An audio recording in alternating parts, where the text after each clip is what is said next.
Hi, this is Hannah Smith for Bassity Beat.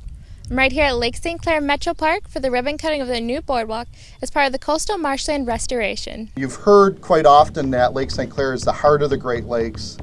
Well, I'd like to expound on that just a little bit by saying that I believe that not only are we the heart of the Great Lakes because we separate the upper Great Lakes from the lower Great Lakes, and it's a very fragile ecosystem, but it's a very special ecosystem that you can find nowhere else in the world. Huron-Clinton Metroparks, along with the Macomb County, are happy to announce the grand opening of the newly restored and globally rare coastal marshlands at Lake St. Clair Metropark. The park's nature center has also been updated with a new observation area and boardwalk.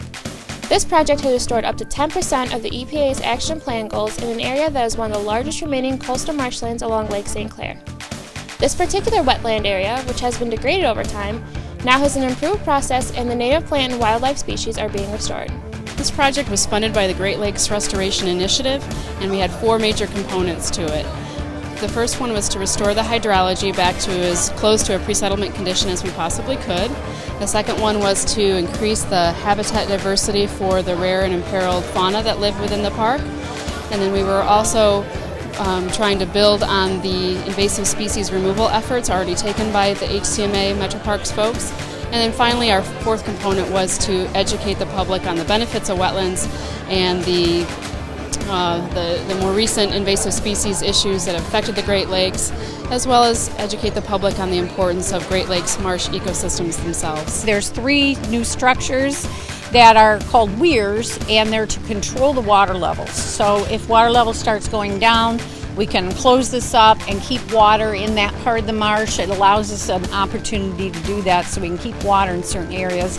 Wetlands have especially if you look around you today and it's raining, they have a potential to help us with augmenting flooding so they can absorb all the excess water in the environment.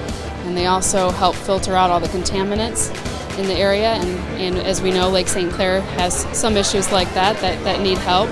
And so the wetlands do a fantastic job in cleaning the water and absorbing the excess water in the environment, as well as providing amazing habitat for a lot of different species of animals and plants.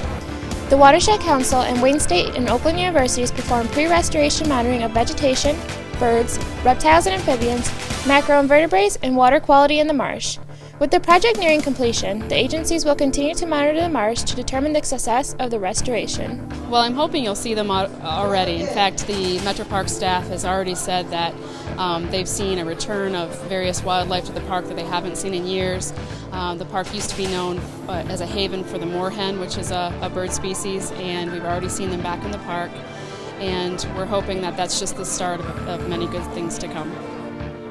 This project helps restore Macomb County's natural coastal areas and helps bring more tourists into the community.